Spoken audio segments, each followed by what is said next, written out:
지난 1950년 8월 미 2군단장으로서 6.25 전쟁에 참전했고 이후에는 미 8군 사령관을 지낸 미국의 제임스 벤플리트 장군. 벤플리트 장군을 기리며 한미 친선협회 코리아 소사이어티에서는 지난 1992년부터 매년 한국과 미국, 양국의 관계 발전에 많은 기여를 한 인물을 선정해 벤플리트 상을 수여하고 있는데 그 대표적인 인물에 정치인으로는 지미 카터 전 미국 대통령, 김대중 전 대통령 등이 있고 경제인에는 정몽구 현대기아 자동차그룹 회장 등을 들 수 있습니다. 그리고 이번에는 한국의 대표적인 연예기획사 빅히트 엔터테인먼트의 방탄소년단이 음악을 통해 전 세계의 화합과 평화의 메시지를 전하며 한미 관계 발전에 있어 크게 기여해 벤플리트상을 수상하게 되었습니다. 지난 7일 한미 친선 비영리재단 코리아 소사이어티는 온라인으로 벤플리트상 시상식을 진행했고 여기서 BTS의 리더인 RM은 특히 올해 행사는 한국전쟁 70주년을 맞이하기 때문에 의미가 남다르다. 우리는 양국이 함께 겪었던 고난의 역사와 수많은 남성과 여성의 희생을 영원히 기억해야 할 것이다. 라고 수상소감을 발표하며 우리가 현재 이 자리에 있기까지 역사 속 수많은 이들의 희생을 잊지 말아야 한다는 메시지도 함께 전했습니다. 이처럼 전 세계의 뜨거운 관심과 인기를 받고 있는 BTS의 뜻깊은 수상에 대해 주위에서는 많은 박수를 보내고 있는 반면 세상에서 단 한 곳, 중국에서는 BTS의 이번 수상 소감을 걸고 넘어지며 논란이 됐습니다. 중국의 일부 네티즌들은 BTS RM의 수상 소감 중 양국이라는 단어가 한국과 미국을 뜻하고 있어 한국 전쟁 당시 중국 군인들의 희생은 무시하는 것 아니냐는 너무나 철없는 발언으로 BTS를 깎아내렸습니다. 뿐만 아니라 중국 관영 한구15에서는 여기서 한층 더 나아가 익명의 한국 네티즌을 인용하면서 한국은 중국 팬이 필요 없다 라는 기사를 실어 이번 BTS의 벤플리트상 수상소감 논란에 불을 지피고 있습니다. 한편 중국의 일부 네티즌과 언론에서 한국을 향해 맹목적인 비난을 퍼붓는 동안 이에 맞서 미국에서는 한미 관계를 한층 더 발전시키는 데 기여한 BTS의 많은 노력에 감사하다며 적극 지지하고 나섰는데 특히 미 국무부의 모건 오 테이거스 대변인은 현지 시간 지난 14일 트위터에 BTS의 계정을 태그하면서 음악을 통해 전 세계를 하나로 만들고 있는 한국의 BTS는 충분히 벤플리트상을 수상할 자격이 있는 이들로 한미 관계 발전에 지속적인 노력을 기울여 감사를 표한다고 언급했습니다. BTS의 수상소감으로 시작해 마치 미중 국가 간 분쟁으로까지 번지는 듯한 기세를 보이며 이번 논란은 세간에 많은 이목을 모으고 있는데 특히 중국의 경우 올해 미국 외에도 13억 8천만 명으로 인구 측면에서 세계 2위인 인도와 히말라야 국경지대 문제를 두고 치열한 신경전을 벌이며 심지어는 무력 충돌 사태까지 이어져 충격을 더하고 있습니다. 중국이 인도와의 국경지대 부근에서 1975년 이후 처음으로 총기까지 사용되는 사태가 발생하자 한때는 무력 충돌이 불가피해지는 전투준비태세 최고 단계인 1단계 바로 아래 2단계까지 올리기도 했습니다. 이러한 상황 속에서 인도 측에서는 경제적인 면에서도 중국 의존도를 낮추기 위해 애를 쓰는 모습을 보이기 시작했는데 그 대표적인 사례로 중국 의존도가 무려 80%에 달하는 인도의 태양광 산업이 있습니다. 인도 태양광 에너지 협회의 수브라흐마니안 플리파카 회장은 현재 인도의 태양광 산업은 중국산에 대한 의존도가 너무나도 높은 실정이다. 이번에 중국 의존도를 낮추는 차원에서 한국이 우리의 파트너가 돼주기를 희망한다. 라며 한국을 콕 지목하면서 적극적으로 협력을 요청했습니다. 이에 대한무역투자진흥공사 코트라와 한국태양광산업협회에서는 화상회의를 거쳐 인도 측과 MOU를 체결했고 또한 이달 16일까지 온라인으로 한인도 태양광 협력 사업을 개최해 태양광 분야의 정보 공유와 사업 지원 협조 등의 본격적인 협력 방안을 논의했습니다.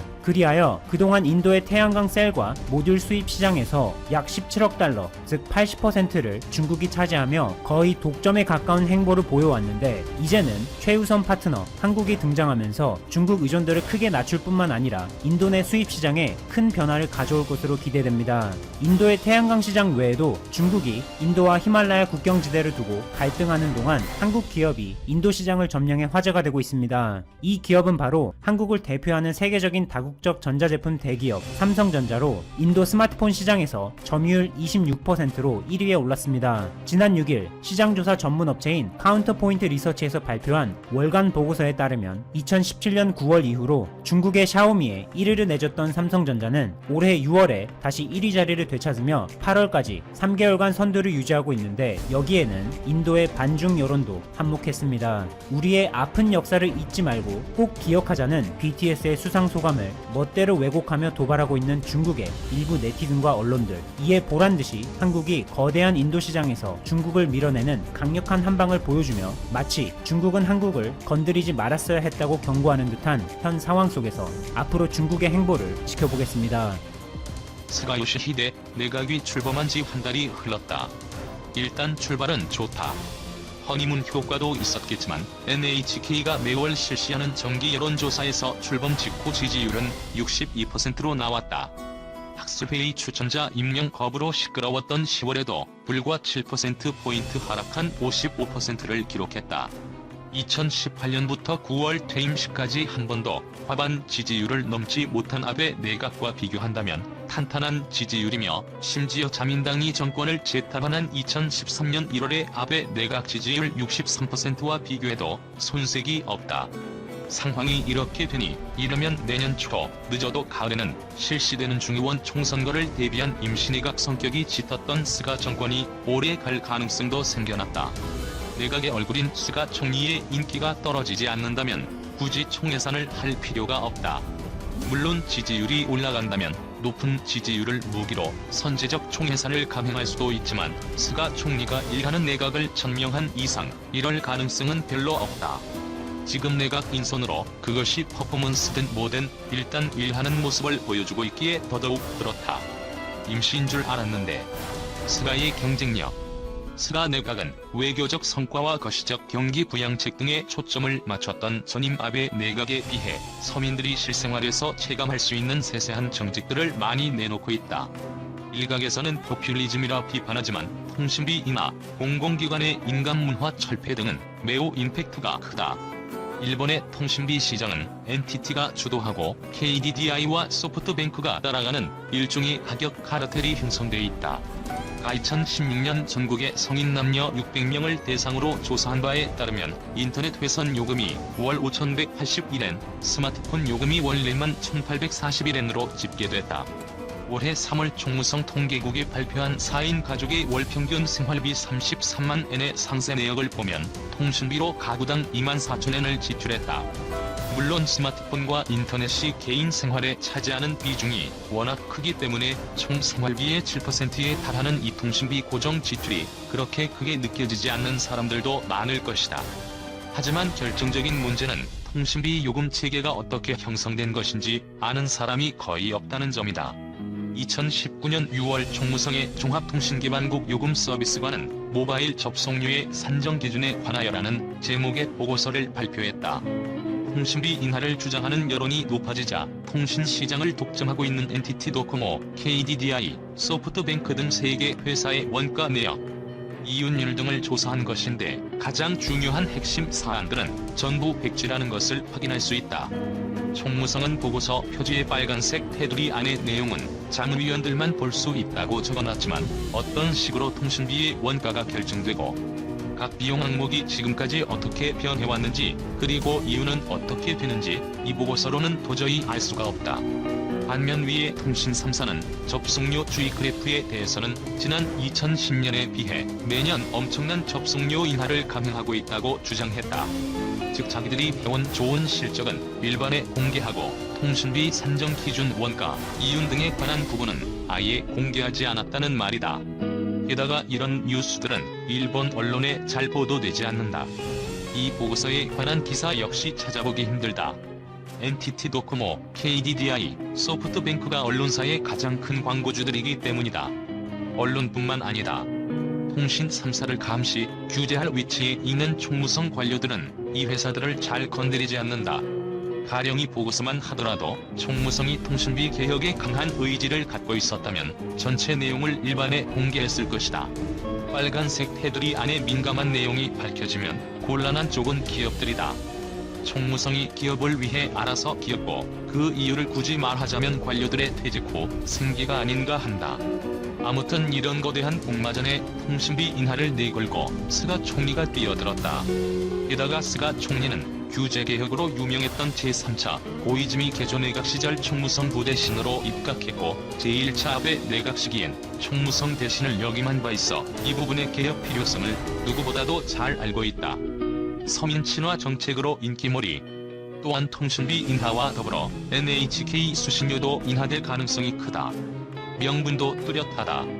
그는 코로나19 사태로 시민들의 생활이 어렵다면서 가계부담 경감을 위해 정부가 할 수 있는 일이 무엇인가 찾아야 한다는 서민 친화적 태도를 띠고 있다.